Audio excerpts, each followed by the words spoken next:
Je vous ai dit qu'il y avait des blessés et des tués, qu'il y en avait beaucoup. Mais je me suis demandé, après le 5 septembre, et où sont passés tous les blessés marocains? Alors, j'ai découvert ça le trimestre dernier. Le curé de Clessouilly, je vous ai dit qu'à Clessouilly, il ne restait plus 40 personnes. Il y avait, entre le 1er et le 10 septembre, mais le curé était resté. Et il a raconté ce qui s'était passé. Et dans son récit, il dit que le 5 au soir, il y avait plusieurs centaines de blessés marocains à Clessouilly. En haut de Clessouilly, ils étaient là. Et dans un journal des opérations, un médecin raconte que le lendemain, à Villeparisis, on a entre 400 et 500 blessés marocains qu'on envoie sur la gare de Mitry pour aller dans les hôpitaux se faire soigner. Mais il n'y a pas que là qu'on a soigné. Vous voyez, on transporte là les blessés marocains. Les blessés marocains, ils ont été, le 5 septembre, on ne les a pas laissés sur... Il y en a quelques-uns qui sont restés sur place. Mais c'est que les soldats marocains qui étaient valides ont pris leurs copains et les ont emmenés avec eux. Ils ne les ont pas laissés sur place. Hein. Sans ça, le 5 septembre au soir, on n'aurait certainement pas trouvé plusieurs centaines de Marocains à Clessouilly. Hein. Ils les ont emmenés avec eux, ils ne les ont pas laissés. Alors, maintenant, les morts, ils sont restés sur place. Et ça, c'est à Charly, la ferme de Maupertuis. Là aussi, il y avait une ambulance. On a soigné, entre le 5 et le 10 septembre, beaucoup de soldats, dont des Marocains. Et je connais les gens, les propriétaires de cette ferme, et M. Claude Profit m'a dit « le chirurgien Capron a opéré sur la table de la salle à manger. » Voilà encore les blessés marocains là qu'on amène. Et il y avait aussi une autre ambulance à Juilly, au collège de Juilly. Alors le supérieur, parce que c'est une école catholique, Juilly, dès le début du mois d'août, il prépare une ambulance. Il prépare des salles pour pouvoir soigner les soldats. Alors ce Juilly, c'est un peu au nord, là. Hein, et dans cette immense salle qui s'appelle la salle des bustes, on va préparer de quoi soigner les blessés. Et on va soigner des blessés, donc un capitaine, le capitaine Fernet, de la brigade marocaine. Voilà. On trouvait les morts comme ça. Hein. C'est un Allemand qui est décédé dans les champs avec les meules. Il faisait très beau. Hein. Il faisait très, très beau. Le mois de septembre, c'était un mois extraordinaire. Il faisait beau. C'était super. Entre le 8, le 9 et 10 septembre, on a ramassé tous les morts et puis on les a enterrés. Il y avait une pulpe, une fosse à pulpe. La pulpe, c'est le résidu de betterave, hein, après, quand c'est passé à la râperie, et on le prend après pour mettre dans les champs, pour fumer le champ, c'est de l'engrais, pour servir d'engrais. Alors il y avait cette fosse, les betteraves étaient encore dans les champs, elles n'étaient pas récoltées. Hein. Ils sont morts dans un champ de betteraves d'ailleurs. Et donc on les a enterrés là, sur 3 couches. Hein, 3 couches, il y avait 3 couches de soldats. Il y en a 133, c'est ça, 133. Alors au début, on a dit qu'il y en avait 300, 280, mais en réalité, il y en a 133. Alors, et ça, c'était comment ils étaient en 1914.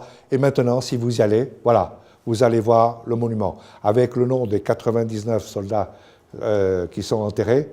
Et puis, il y en a 34 dont on n'a pas les noms. Il y a 11 Marocains qui sont enterrés là. Ça, c'est la liste, c'est une liste que j'ai trouvée. Et ça vous montre, donc, par village, le nombre de soldats français, marocains, zouaves et allemands au bout, qu'on a trouvé morts dans notre secteur dans les jours qui ont suivi, à peu près jusqu'au 10 septembre. Hein. Donc vous voyez, il y a 1791 Français, 210 Marocains, 59 Zouaves, 2 Anglais et 823 Allemands. Et en tout, on a récupéré 2888 morts. Alors ça, c'est un document qui a été fait par le capitaine Kuhn, de la 13e compagnie territoriale, et qui était chargé de recenser les morts. C'est un document que j'ai trouvé à l'évêché, là. C'est le brouillon. Parce qu'il y a des originaux, dans les communes, normalement, de tout ça. Tous les petits triangles que vous voyez, ce sont les tombes qui avaient un Neufmontier. Et j'avais mis en rouge, donc toutes les tombes où il y avait des Marocains. Hein, mais vraiment, là, c'est pas facile à voir. Il y en a beaucoup, hein, il y a beaucoup de tombes où il y a des Marocains. Il y a des Français, il y a des Allemands, il y a tout ça. Alors ça, c'est une tombe où, vous voyez, alors, ce qui est intéressant, c'est qu'on n'enterrait pas n'importe comment. Les musulmans avaient une tombe spéciale. ça c'est une tombe de musulmans. Les instructions avaient été données. Quand on enterrait les Français avec des croix, mais les musulmans, vous voyez, vous allez mieux voir tout à l'heure, hein, il y avait une stèle comme ça. Vous voyez, on faisait la différence hein, entre les religions. Alors ça, vous voyez encore là, vous voyez des stèles, des stèles où il y a des musulmans qui sont enterrés. Hein, vous les voyez? Au bois du Télégraphe, bois de Ponchat, Hugo d'Herville a été tué là, et il a voulu, ses volontés qu'il soit enterré là où il a été tué. Et quand vous vous promenez de Panchard à Neufmontier, à l'orée du bois, vous voyez ce monument. Il est toujours là. En 1920, toutes ces tombes, vous avez vu toutes les tombes qu'il y avait partout dans tous les champs, à Neufmontier principalement. Alors en 1920, le ministère de la Guerre a décidé de rassembler, et à Neufmontier, on a fait un premier cimetière militaire pour rassembler tous les morts. Ça, c'était fait en 1920. Puis en 1924, on a décidé de les mettre sur Chambry. Donc vous voyez, ici, vous avez le cimetière de Chambry, qui est un peu plus loin, et là, on a enterré... Alors, il va y avoir des tombes marocaines, les croix, il y a des tombes individuelles, et il y a 4 grandes fosses, où à l'intérieur, des 4, il y a 990 soldats, et la fosse D, voilà, cette fosse-là, c'est là où tous les Marocains qui n'ont pas de nom sont enterrés. Parce qu'un soldat, on lui met une espèce de médaille avec son matricule, c'est ça?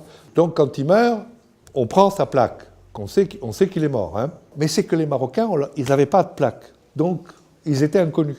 C'est pour ça qu'il y a beaucoup de Marocains inconnus. Alors, comme ils ne revenaient plus au régiment, on a fait des fiches quand même pour dire qu'ils étaient morts.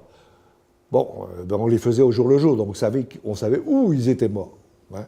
Alors, pas tous, il y en a qui ont disparu. Bon, et donc, on avait des corps, et on les a tous enterrés là.